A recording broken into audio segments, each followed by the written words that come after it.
as I came in the church tonight and just listened to all the praise and worship, and y'all are praising God like y'all have lost your mind.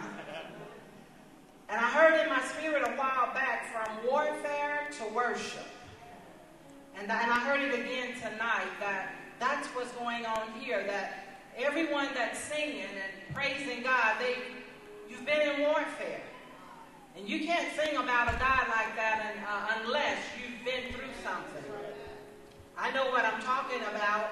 Being raised in Mississippi, I experienced a lot of racism and was raised very shy and timid and passive. Been depressed all my life. Been filled with guilt and shame and suicidal thoughts all my life, since a little girl. My biggest fear was public speaking, and still is public speaking. When they called my name, when Mr. Wallace called my name, my heart began to race. And I thought, God, what am I doing here in New York? Because I'm fearful to get up here tonight. And I was going a whole nother way, and while I was sitting there and began to worship God, and I heard the Lord say, just give your testimony tonight, Val, because somebody here, it's already been said, but somebody here may be at the end of your road. You may feel like you're at the end of your road, but you're not. I want you to know that I started writing when I was 12 years old because all of my siblings and everyone made fun of me the way I talk. Say, you talk so slow and all the rest, and I'll speed through my story. And I played basketball and had the opportunity to play in college, and I played in Italy, Australia, and Peru. Worked for the Australian government, have a degree in computer science, and I'm an engineer right now with the government, and I'm a founder of a nonprofit ministry, ran from my calling for preach for 13 years. Ran all the way in the land down under trying to get away from God, only for one of the girls' father to call me one day and say, there's a glow around you. He said, and I know that you know my daughter is a Christian also because you and her have had many conversations. He said, but I asked God, why is that glow around that foreign player from Alabama? And it's not around my daughter and the others. And I wanted to hang up the phone because I've heard that all my life since a little girl. There's 7 of us, but the people will come to our house and tell my aunt and uncle there's something different about that baby girl right there. And he said God spoke to him and said she's been called to preach, but she's running. And see, I want you to know my mom married the pastor of our church, and I was raised in a strict missionary Baptist church where we were taught that women are not called to preach, only to be missionaries. But yet I kept hearing the call of God on my life, only to return to America and finish up my engineering degree. And God has blessed me to do a whole bunch of things. But I tell people that I'm simply a survivor. I was raised Baptist and ordained Presbyterian, licensed and ordained Presbyterian as a minister. And I worship in Kojic Church, and I worship right now in a non-denominational church. But if you ask me what my religion is, I simply tell you I've been redeemed. I've been redeemed. I've been washed by the blood. I know somebody. Why y'all getting quiet on me? It's worshipers in here tonight. I want you to know that I got married and my husband left me and my daughter. She's here tonight, almost 16 years old. But before she even turned 1 year old, he left us on the floor. Took everything. And when I say everything, everything. Took my clothes and her clothes and threw them on the floor and laughed while he did it. And I asked God why. And I heard the devil say, do the Susan Smith thing. I didn't remember who Susan Smith was, but the devil knew. He said, drive to the Tennessee River and kill you and your baby. He said, that'll get him. And I can't tell you how many times I drove over and over and over to the Tennessee River, thinking about killing me and my baby.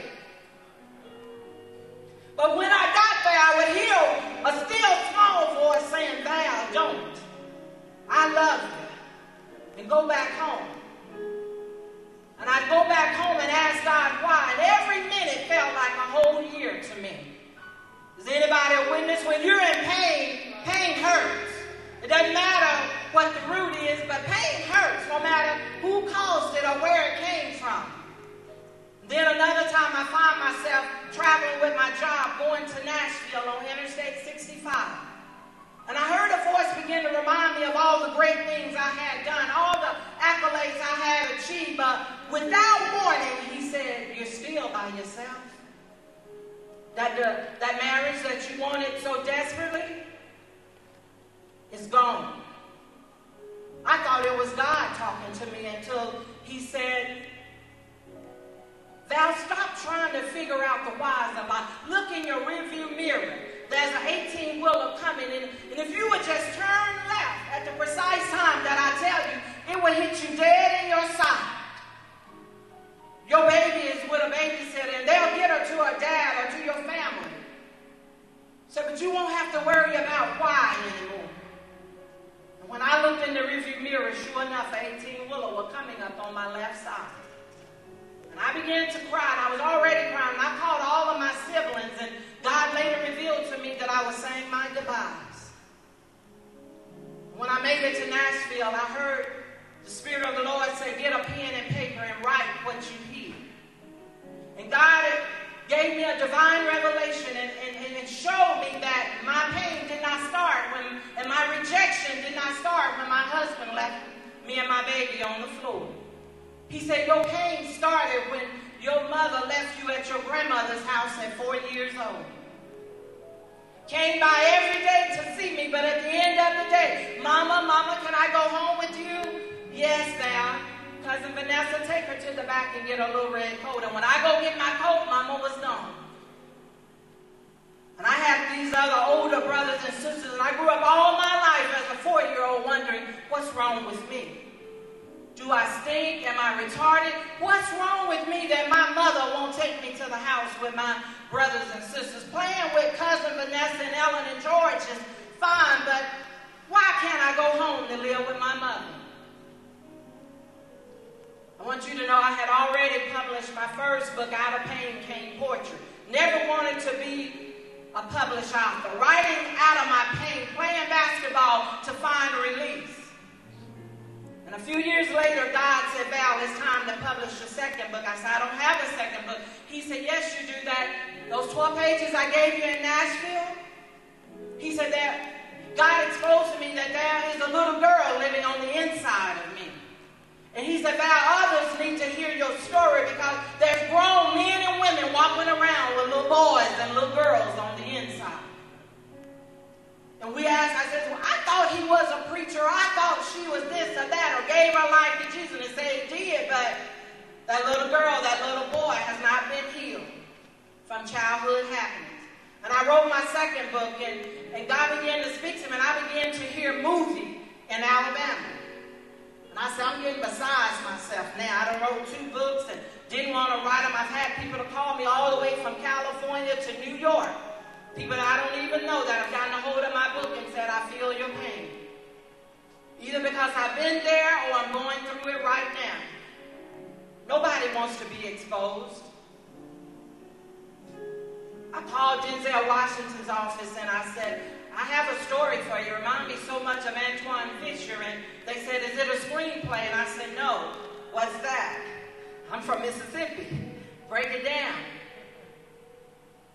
They say, Denzel doesn't take, Mr. Washington doesn't take just books. He needed it in the format of a screenplay. And I went online trying to figure out how to write a screenplay. I didn't know how, so I forgot about it. But I kept hearing movies. I come here to tell somebody tonight that God will finish the work that he started in you.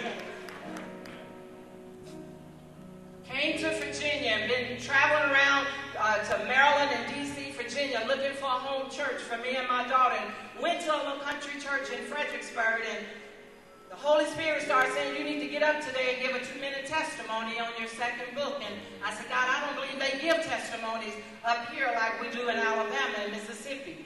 And the door opened for me to give a testimony. And when I gave it, a deacon approached me, who I later found out was a deacon, said, I'm a screenplay writer. He said, while you were giving your testimony, God revealed to me you have a movie on your hand.